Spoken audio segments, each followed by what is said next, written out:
So we're going to go through the real reasons why medical students got into medicine to begin with. I think it is a daunting question to ask yourself, and it's mainly because you need to have a really strong reason to do it in the first place. It's not about money, it's not about like prestige or status or whatever. There's a whole bunch of reasons why medical students get into medicine to begin with, and we're going to find out some of those reasons today. So I asked a few medical students a while back what their reasons were for doing medicine in the first place. Here's what I had to say, and let's get into the responses. Let's get to it. Okay, I want to hear from all you med students out there, no matter if you're from Australia or from some other country doing medicine around the world. I want to know the main reason you got into medicine to begin with, and if that reason has actually changed since you started studying medicine. I'd be really interested to find out. All right, so let's go through the first response here. It's from Damien. He's from New Zealand. He's a fourth year medical student. So Damien says, great question. Always difficult to answer because you don't want to sound cheesy or cliche. I couldn't agree more. Like this response, like this question is like a typical interview question, and you're like, oh, I want to help people, or I want to do this, or I want to do that. You need to have like something that like stands out, you know, to separate from you, from the pack. So Damien says, I chose medicine due to a combination of factors.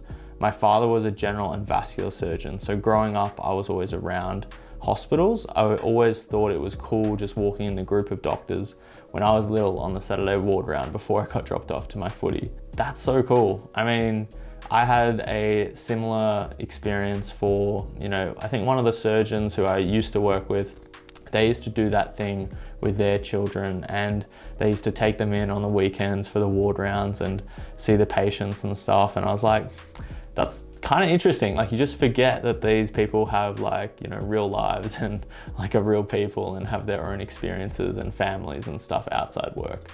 And it's not that you don't think about it, you just forget that that happens to, to those people who you so often associate with just, work all the time. So that's an interesting experience that Damien had. He goes on to say that the passion and joy it gave my father rubbed off on myself. I love the fact that you're doing something meaningful, the fact that no information you're taught is wasted, you're constantly challenged, the opportunities medicine provides. It's a career that is tremendously challenging but extremely rewarding, and there's no end point. Yeah, you'll always be learning something in your specialty until the day you retire. That is so true. I mean, the fact that, like, one of the reasons that I chose medicine is because I didn't want to get bored. I didn't want to feel like I had like completed it. It's like a video game that never ends. Do you know what I mean? Like there's always new things that are going on, new research that's happening, new tools that are being developed, new ways to treat conditions. You can just constantly get better. And I feel like the health industry lends itself to that style of learning and that thirst for knowledge. I think they're absolutely excellent reasons to do medicine. So definitely, if you're looking for a reason, look at this answer from Damien. It's incredible. All right, let's go on to the next one. So this is from Ish. They say, love the science and enjoyed previous jobs where I was able to help people by working with them. Uni of Queensland student. Yeah, I mean, that's just like a really simple response, but just understates the importance of like, you got to enjoy the people, you got to enjoy like the actual basic science, and yeah, you can help people along the way. It's good, simple, I don't mind it. Amy says, initially, both parents were doctors. I did well academically, and I liked the idea of having a social job that also integrated science. In all honesty, I liked the achievement and recognition that came with it. That's an interesting response. I mean, I would say that is not a great one. I think she's got more to say here, but the achievement and recognition, I mean, a lot of smart people go into medicine because that's, considered like the top job or the job you should be doing. And I think it's, it takes a lot of guts to just, buck that trend and do something you actually want to do. So if you're in that similar position to what Amy was, like really, think beyond those reasons of like why you should do medicine. There are so many like better reasons out there than that. But let's see what she's got to say, because I think she's got a bit more. She says, now I genuinely love medicine and how you have to use your brain to help people. I also like how the hospital is a social place filled with like-minded people, for the most part. I have faith that there's something in medicine for everyone. Yeah, couldn't agree more. You see people on their best and worst days. challenge yourself constantly, and receive endless days of being humbled. Yeah, I think that last one is the best thing that she said there. Like, being humbled in medicine is like such a good thing. I think there's a lot of high achievers, a lot of people who are type A personalities, very like, you know, perfectionism and like all that sort of stuff. I think being able to be humbled and accept that you're wrong, or you can learn, or you can do better, or maybe there's a different way of doing something and it's not always the right answer that you're proposing, is the best part about the job. So collaboration with other people and just listening to patients to work out the solution that's right for them is the ultimate response. And I think, yeah, medicine really brings that out of you, to be honest. So yeah, I think that's a good way to end it, and actually a good circle to come around to. Started off with interesting, maybe slightly more superficial reasoning, and now she's actually like fallen in love with it, which is really cool to see. All right, let's go on to the next one. So this is from Jack, and he says, I was born with a congenital heart defect, so that threw me instantly into the fascinating realm of medicine and its science. I also have this underlying feeling of debt and gratitude for surviving that I hope I can pay back through practicing as a doctor. Yeah, I mean, that's super cool. Like, the fact that you're able to recognize that you have a condition, then see that how it was helped through the medical field, and then almost like want to repay that back is a pretty like, you know, mature response to, you know, having this like, just, you know, by chance, this medical condition. So I don't mind that reasoning at all. A lot of people have this sort of thing where they might know someone who's had a medical condition and feel like attracted to the specialty because of that.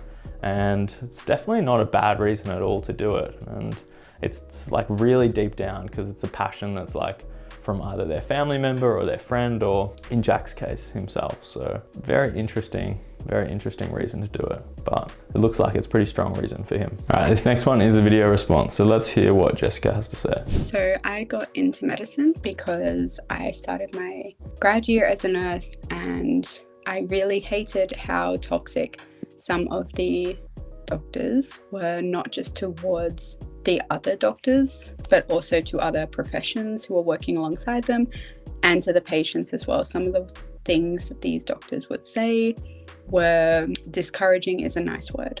And I realized that whilst good doctors are coming through who have a lot more empathy and collegialism and the more modern approach of working as a team rather than a hierarchy, there is still a long way to go. And if I want to be part of that change, I have to move into that field. So yeah, I think that's such a good, powerful, like, you know, motivating factor. Why a lot of people get into certain fields, whether it be medicine or, you know, some other thing. Like, if you see something and you're like frustrated by what you can see, and then you know how to change it and know exactly what it needs, that like fire, like, you know, makes you really like, you know, go headstrong into that area. And I feel like, you know, what Jessica's trying to say is like, you know, she's just like so motivated by wanting to change it that that's why she wanted to get into it to begin with. I'll finish off with the rest of the responses, but that's a super cool point of view to hear, and yeah, really strong one. I started working towards getting into medicine, and here we are, and that has not changed. I'm still seeing it even as a medical student with some of the ways that some doctors are speaking to my nursing colleagues, especially when they don't realize that I'm a nurse. The way they speak to me is very different to the nursing colleagues, or the way they speak to patients. And there is still a long way to go, but it is fewer. And I do my very best to, in the role that I'm in as a med student, to try to bridge that gap where I can by involving so many other health professionals in my decisions and in my learning where it's relevant. There's still a long way to go, but we're getting there. Yeah, I think Jessica's just like summed it up really nicely. And it is interesting to see people, how they talk to other people. And it's that whole cliche of, you know, you judge a person how they speak to like the wait staff, or, you know, the bar staff if you're at like a cafe or a restaurant. Like, if they can speak to those people nicely, like they're just like a normal person, because, you know, it's not about like your job or your profession or your status. You just talk to people in like a nice way, like you talk to anyone. So it's the same way with doctors, and, you know, how they treat the admin staff, the nursing staff, the patients, the occupational therapist, or the senior consultant on your team. Like, it should just be like a flat hierarchy where you treat everyone with respect. So yeah, I think a lot of it may come out of like frustration or, you know, like pressure, or, you know, an inability to cope or something, and you get frustrated with other people and maybe like, you know, shift or deflect onto others, which isn't the right way to go about it at all.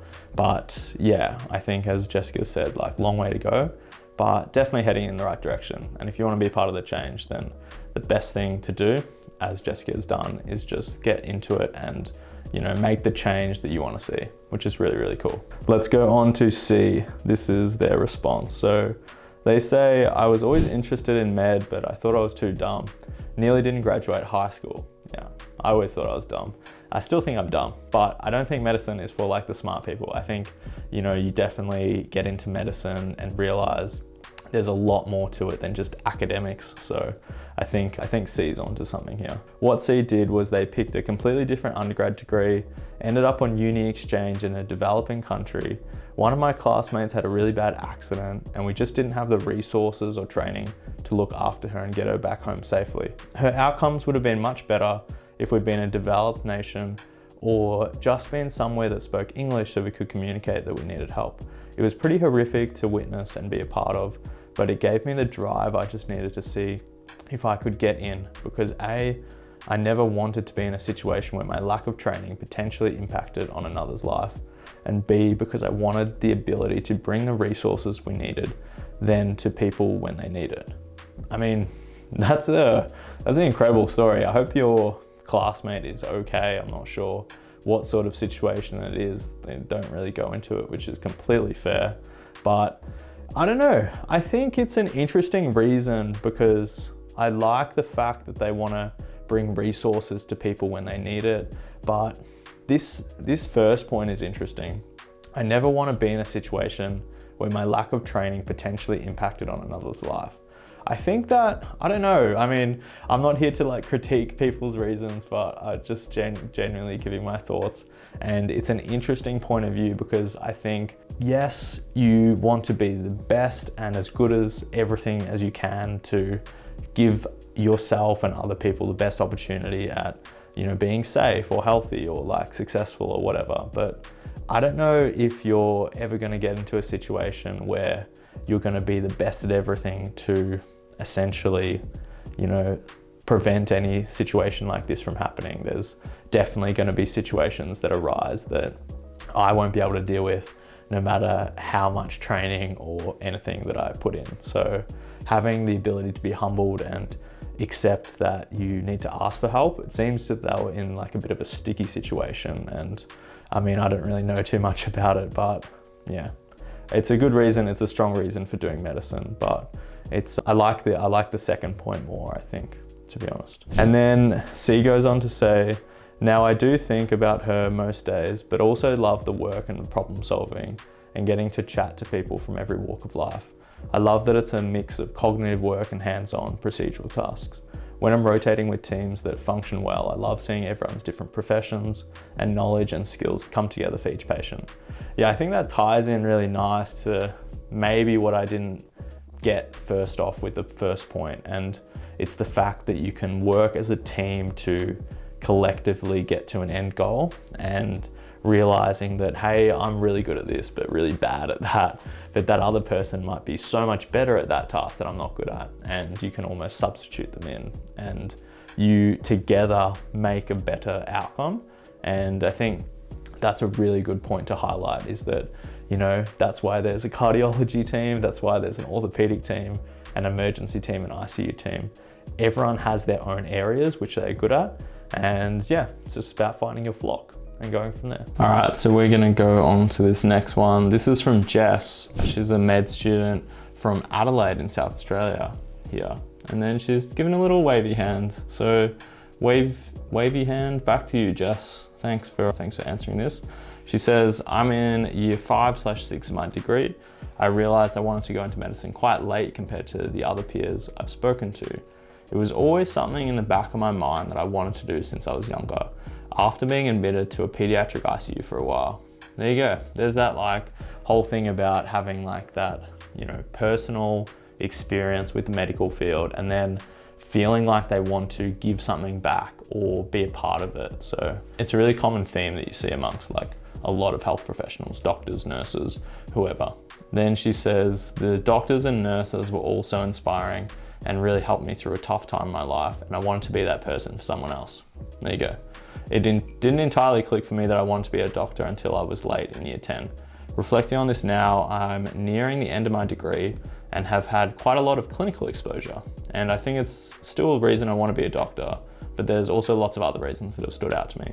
Seeing inequity in access to healthcare and socioeconomic divide makes me want to fix this gap. And I know I'm only one person in a hugely flawed system, but seeing the new generation of young doctors makes me really hopeful that change is on its way. I think that's a really good point to highlight. Like, yes, you may be one person in a hugely flawed system, but if you don't do anything, or if you just see it like that, it's like a drop in the ocean sort of mentality, then nothing's gonna happen. So if you just really like have like strong belief and like, you know, strong motivation and actually go out there and start doing stuff, people will follow and the other people will like be attracted to you, and you'll be sort of like a magnet to that sort of change that you want to see. So I think that's a really, really good reason. And it's interesting to see how a lot of people start off with an initial thought, an initial seed, and then it expands as they get more and more exposure, and they might see patients, or they might, you know, have some like adversity, or maybe they just have, like, as Jess has had, like more clinical exposure, and you start to like mature the reason that you got into it to begin with, which is like not unexpected. I mean, the more things you know and the more things you learn about, the more it's going to change and maybe highlight or mold that reason into a better reason for you to hang on with and keep doing it. This next one's a audio response from Minna Hill, and I'm not sure if I'm pronouncing that right, but thanks very much. Hi, my name is Minna Hill and I am a final year medical student from Pakistan.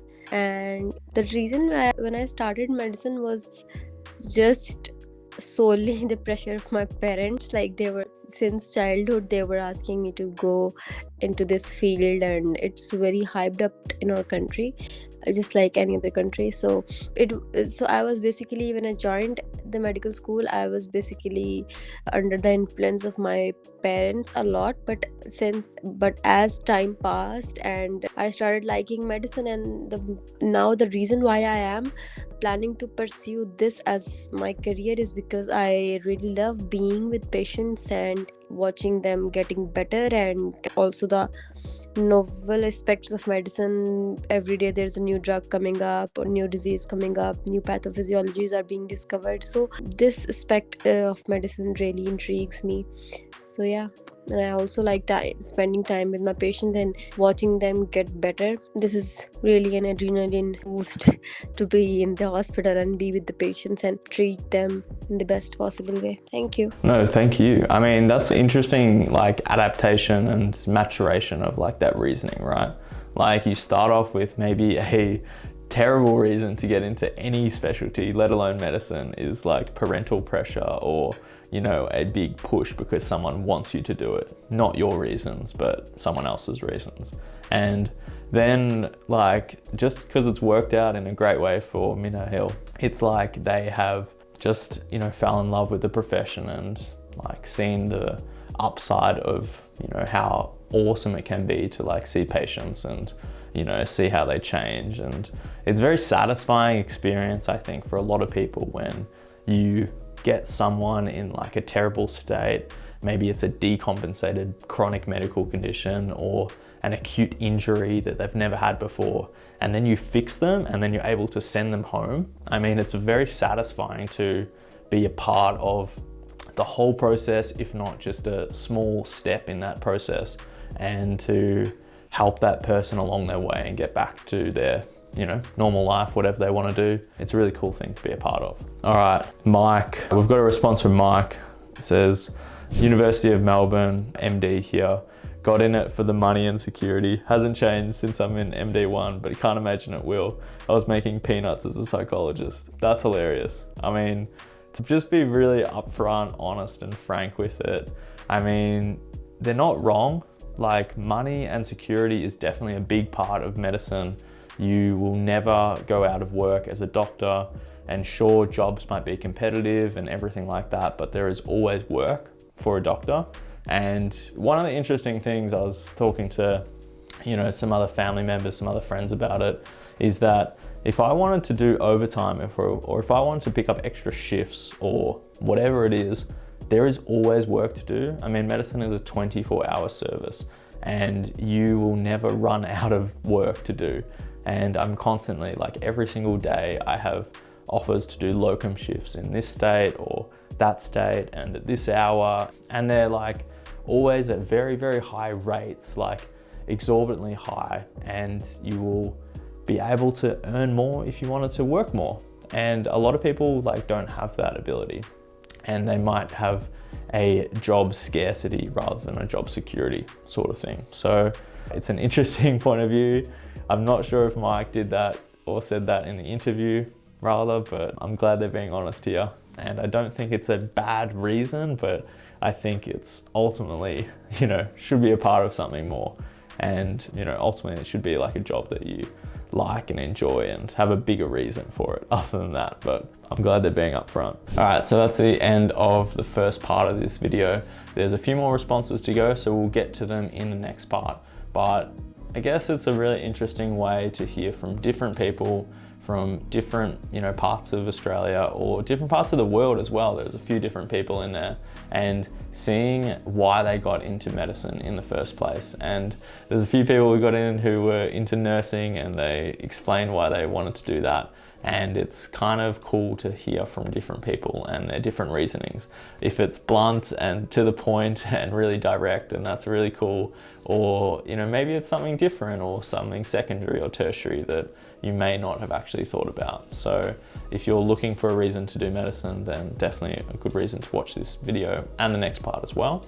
But other than that, it's interesting to hear other people's reasons. I know my reasons for doing medicine, but everyone else has their own different kettle of fish. That is why they want to do it. So let's go into the second part. We'll see you then.